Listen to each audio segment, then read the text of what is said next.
Des moteurs d'avion, des implants chirurgicaux, des maisons entières qui sortent littéralement d'une imprimante. Ça a l'air de la science-fiction, hein? Eh bien non, ce monde-là, il est déjà là. Aujourd'hui, on va plonger au cœur de la technologie qui rend tout ça possible, mais on va surtout s'intéresser aux experts qui, dans l'ombre, tirent toutes les ficelles. Ok, mais la vraie question c'est comment on fait? Comment on passe d'un simple fichier sur un ordinateur à des objets physiques aussi complexes? Je veux dire, un moteur à réaction, un implant médical sur mesure, ou carrément les murs d'une maison. La réponse, croyez-moi, elle est en train de tout changer dans notre façon de fabriquer les choses. En fait, la clé de tout ça, c'est une sorte de révolution industrielle silencieuse.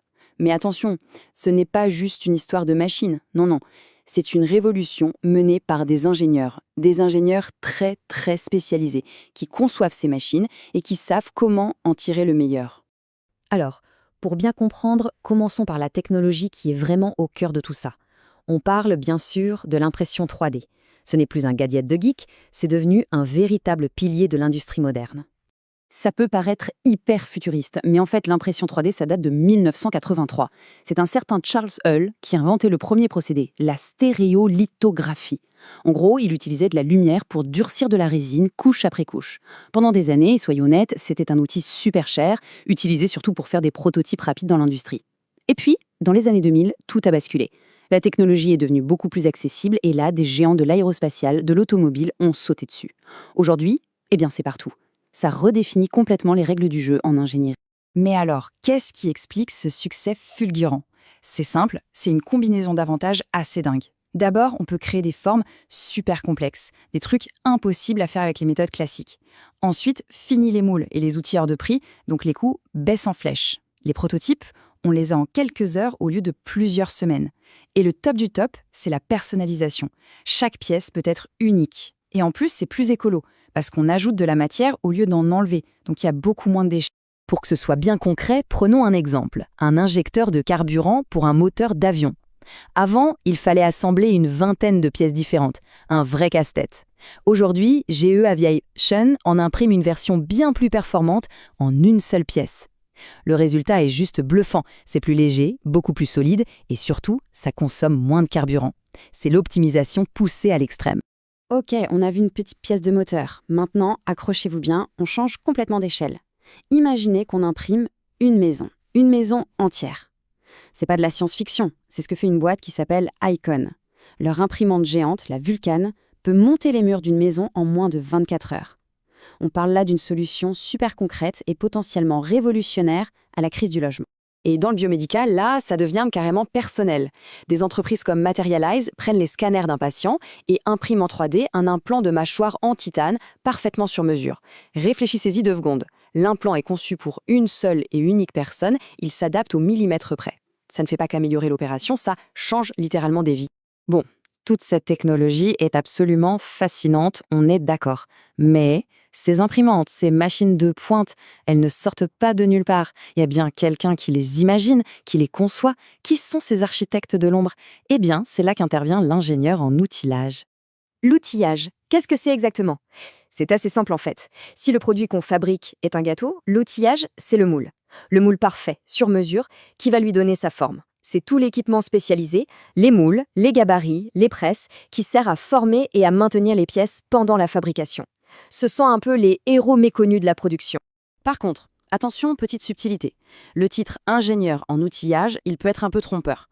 Parce que selon qu'on se trouve dans la Silicon Valley ou dans une usine, le mot outil ne veut pas du tout dire la même chose. Allez, on clarifie ça tout de suite. Alors voilà. D'un côté, il y a l'ingénieur en outillage logiciel. Lui, il crée des outils pour d'autres développeurs de logiciels. Mais celui qui nous intéresse vraiment aujourd'hui, c'est l'autre, l'ingénieur en outillage de fabrication. C'est lui qui conçoit les outils physiques, les vrais, ceux qu'on peut toucher, les moules, les presses, tout ce qui permet de donner vie au produit. C'est l'architecte du monde matériel, et c'est sur lui qu'on va se concentrer. Le quotidien de cet ingénieur, c'est un mélange hyper intéressant de conception et de concret.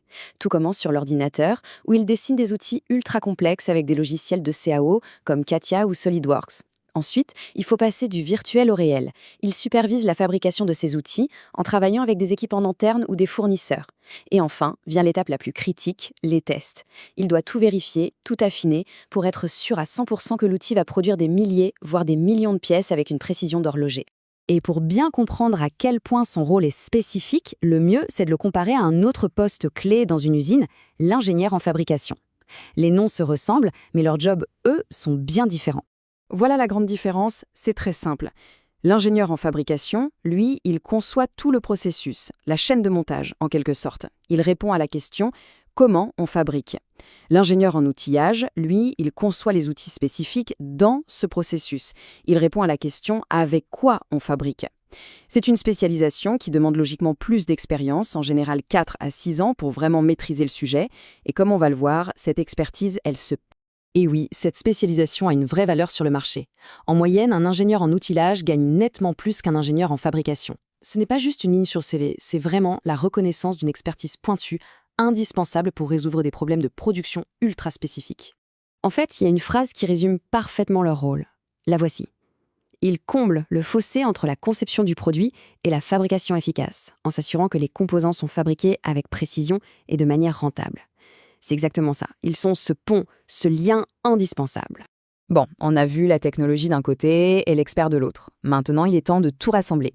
C'est quoi l'avenir de cette relation entre la machine et l'humain dans la fabrication ? C'est précisément ici qu'on trouve le fameux nexus, le point de convergence.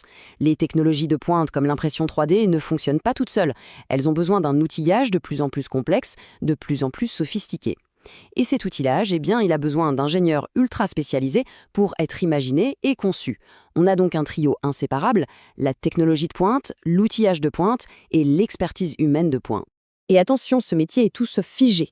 Il évolue à une vitesse folle en même temps que la technologie. On voit apparaître de nouvelles spécialisations passionnantes. Des experts en outillage pour la fabrication additive, qui conçoivent par exemple des gabarits imprimés en 3D. D'autres se spécialisent dans la robotique, en créant les pinces parfaites pour les bras automatisés. On parle même maintenant d'ingénieurs qui intègrent de l'intelligence artificielle pour que les outils s'optimisent eux-mêmes en temps réel. Le futur de ce métier, il est déjà là. Et tout ça, ça nous amène à une dernière question, une question assez vertigineuse. Alors que l'intelligence artificielle et les robots deviennent en quelque sorte les nouvelles mains de nos usines, les outils du futur, à quoi ressembleront-ils ? Seront-ils encore des objets physiques ? Ou bien des algorithmes, des lignes de code ? Probablement un peu des deux. Mais une chose reste certaine, quelle que soit sa forme, derrière chaque grande innovation de fabrication, il y aura toujours un ingénieur de génie pour concevoir l'outil qui la rendra possible.